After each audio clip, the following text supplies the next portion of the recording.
noloshu waxay ka bilaabataa dhamaadka aaga raaxada. Caqabadaha noloshuna waxay siyaadaan mar walba aynu ku dhownahay gaaritaanka riyooyinkeenna.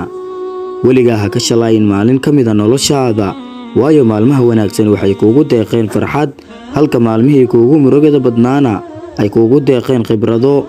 sirta ku duugan nolosha waa in la kufaa dhowr jeer, balse aan laga quursan in laga soo kaco kufitaankaas boqolaal jeer.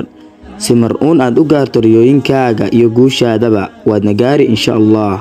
ma jiro wiish inuu ku qaado kugu ridayo barta guusha, balse waxay u baahan tahay inaad adigu korto dhowr salaan si aad u gaarto guushaada kana gudubto caqabadaha ku soo wajahaya. marnaba ha quursan inta aad nooshahay, kuna dadaal raaligelinta Allah subhanahu wa ta'ala. ogowna in noloshan ay ka bilaabatay asalkeeda dhulkan, laguna dambeyn doono isla dhulkii. Allow inaga yeel kuwii aad raali ka noqotay oo aad ugu deeqday jannadaada.